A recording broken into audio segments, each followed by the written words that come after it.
తెలుగులోనూ మంచి గుర్తింపున్న తమిళ హీరోల్లో విశాల్ ఒకడు.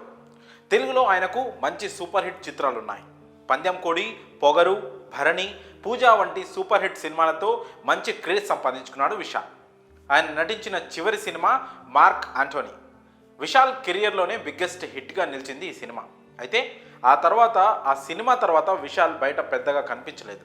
విశాల్ నటించిన 12 ఏళ్ల క్రితం నాటి సినిమా మదగజ రాజా ఈ సంక్రాంతికి రిలీజ్ కాబోతోంది. ఈ చిత్ర ప్రీ రిలీజ్ ఈవెంట్లో విశాల్ పాల్గొన్నాడు. అయితే ఆ ప్రీ రిలీజ్ ఈవెంట్లో విశాల్ పరిస్థితి చూసి ప్రేక్షకులు ఒక్కసారిగా షాక్కు గురయ్యారు. లాంగ్ గ్యాప్ తర్వాత బయటకు వచ్చిన విశాల్ అనారోగ్యానికి గురైనట్లు కనిపించాడు. ముఖమంతా వాచిపోయి, మాట్లాడుతున్న సమయంలో చేతులు వణికిపోతూ, నోట్లో నుండి సరిగ్గా మాట కూడా రాలేని పరిస్థితిలో విశాల్ని చూసి ఫ్యాన్స్ తీవ్ర ఆందోళన వ్యక్తం చెందుతున్నారు. అసలు విశాల్కు ఏమైంది అని కంగారు పడుతున్నారు. అయితే కొందరు విశాల్ తీవ్ర చలిజ్వరంతో బాధపడుతున్నాడని అంటుంటే, కాదని ఆ మధ్య ఓ సినిమా షూటింగ్లో విశాల్కు తీవ్ర గాయం కారణంగా కంటికి పైభాగంలో నరాలు కాస్త దెబ్బతిన్నాయని, ఇటీవల ఆ గాయం మరలా ఇబ్బంది పెడుతుందని, అందువలనే వణుకుతున్నాడని ఇలా రకరకాల కామెంట్స్ వినిపిస్తున్నాయి. మరి అందులో ఏది నిజమో ఏది అబద్ధమో తెలియడం లేదు.